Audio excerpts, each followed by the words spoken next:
महाभारत का युद्ध क्षेत्र हमेशा उन महान योद्धाओं और घटनाओं का स्मरण कराता है जिन्होंने इतिहास रच दिया। लेकिन इन सबके बीच एक योद्धा ऐसा था जिसकी पूरी जिंदगी संघर्ष, त्याग और वीरता की मिसाल थी। हम बात कर रहे हैं सूर्यपुत्र कर्ण की। उनकी कहानी किसी प्रेरणा से कम नहीं है। कर्ण का जन्म और उनकी नियति।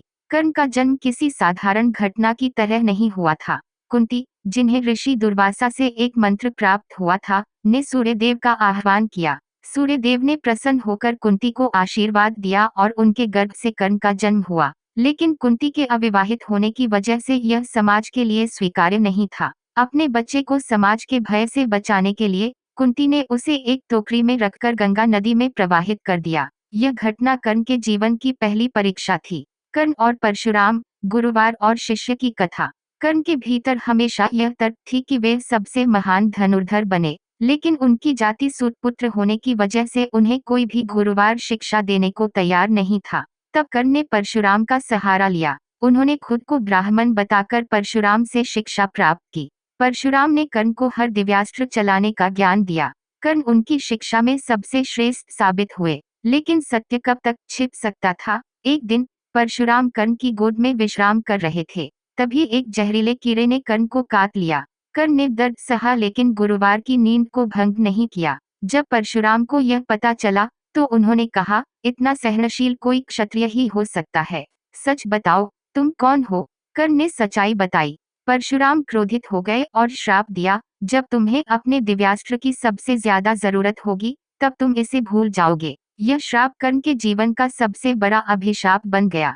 कर्ण और इंद्र, दानवीर की पहचान। कर्ण का नाम वीरता और दानशीलता का प्रतीक है। उनकी उदारता की एक घटना महाभारत के युद्ध से पहले घटित हुई। इंद्र, अर्जुन के पिता, कर्ण की शक्ति को जानते थे। उन्हें पता था कि कर्ण के पास कवच और कुंडल हैं, जो उन्हें अमर बनाते हैं। इसलिए ब्राह्मण का वेश धारण कर इंद्र कर्ण के पास गए और उनसे उनका कवच कुंडल मांग लिया।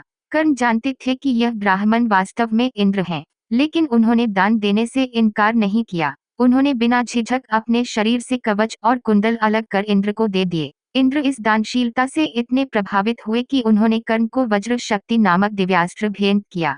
कर्ण और कुंती, माँ और बेटे का सामना। महाभारत के युद्ध से पहले कुंती ने कर्ण से मिलने का निर्णय लिया। यह उनके लिए आसान नहीं था। वह कर्ण के पास गई और उनसे कहा, मैं तुम्हारी माँ हूँ।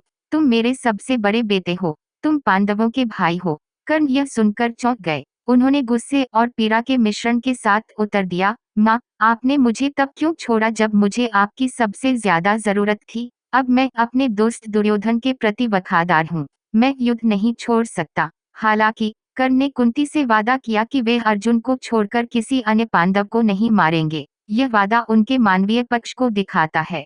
महाभारत का युद्ध और कर्ण का बलिदान। कर्ण ने महाभारत के युद्ध में अपने कौशल और साहस से सबको प्रभावित किया। वह अर्जुन के सबसे बड़े प्रतिद्वंद्वी थे। एक दिन जब युद्ध अपने चरम पर था, कर्ण का रथ कीचड़ में फंस गया। वह इसे निकालने की कोशिश कर रहे थे, तभी अर्जुन ने उन पर हमला कर दिया। कर्ण ने श्री कृष्ण से युद्ध रोकने की अपील की। उन्होंने कहा, धर्म युद्ध में शस्त्र विहीन योद्धा पर प्रहार करना अधर्म है। लेकिन श्री कृष्ण ने अर्जुन को याद दिलाया कि यह युद्ध धर्म और अधर्म के बीच है। अर्जुन ने अपने तीर से कर्ण का वध कर दिया। कर्ण की महानता। कर्ण की मृत्यु के बाद जब पांडवों को उनकी असली पहचान का पता चला तो वे स्तब्ध रह गए। युधिष्ठिर ने कहा, अगर हमें यह पहले पता होता तो यह युद्ध कभी नहीं होता।